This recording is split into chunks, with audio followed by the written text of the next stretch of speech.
जनता के सामने एक ही विकल्प था कि अहंकार को ध्वस्त करना है। उस रास्ते में पार्टी और जाति दोनों की सीमाएं थी। जो लोग कहे थे कि कुत्ता बिलाई भी हम खड़ा कर देंगे जीत जाएगा, तो जनता ने करारा जवाब दिया। संयोग जब बनता है तो जिस डाल पे कौवा बैठता है तो डाल टूट जाता है, तो कौवा को अभिमान नहीं करना चाहिए डाल मेरे वजन से। जाति देख करके जाति को आपने अपराधी गिनाया, लालू जी के घर खाली कराए, कई तरह की भव्य टिप्पणियां हुई। राजद के मतदाताओं में भी आक्रोश काफी व्यापक तौर पर था। उन्हें लगा कि जिस रास्ते से हार सकता है उस रास्ते से हमें अपने आप को सबद कर देना है और उस रास्ते को चुना है जनता ने। देखिए, बांकीपुर उपचुनाव के जो नतीजे आए, जनता का जनादेश है, जनादेश को हम मानते हैं, स्वीकार करते हैं, सैल्यूट करते हैं।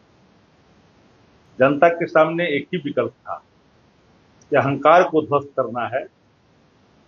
उस रास्ते में पार्टी और जाति दोनों की सीमाएं टूटी। और लोगों ने पहला लक्ष्य निर्धारण किया कि सत्ता के अहंकार का मर्दन करना है।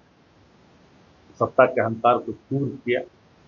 जो लोग कहे थे कि कुत्ता बिलाई भी हम खड़ा कर देंगे जीत जाएगा, तो जनता ने करारा जवाब दिया है।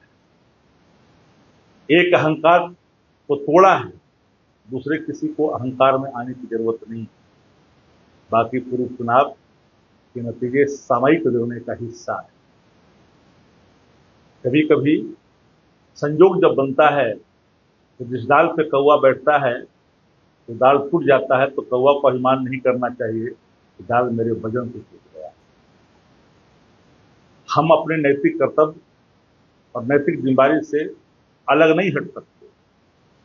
कहीं कहाँ हमारी कमी है, कहाँ चूक है, कहाँ हमें बेहतर करना है, जन सरोकार जन उद्देश्य पर कहाँ खरा उतरना है, इन सारे सवालों को लेकर करके हम आगे भी बढ़ेंगे। आदरणीय नेता प्रतिपक्ष और राष्ट्रीय कार्यकारी अध्यक्ष आदरणीय तेजस्वी जी के नेतृत्व में पार्टी बेहतर और क्या कर सकती है, उस पर हम लोग आगे के विचार भी करेंगे।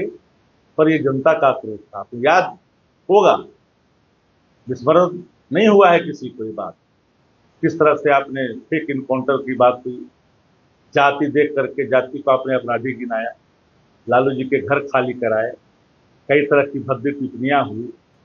राजद के मतदाताओं में भी आक्रोश काफी व्यापक तौर पर था। उन्हें लगा कि जिस रास्ते से हार सकता है उस रास्ते से हमें अपने आप को सबद कर देना है और उस रास्ते को चुना है जनता ने। और जानता था कि भाई इस चुनाव से न सरकार बननी है न बिगड़नी है, इसलिए निर्णय जनता ने लिया है और जनता के निर्णय का हम सर लगाते हैं, हम सैल्यूट करते हैं, जनादेश का हम सम्मान करते हैं।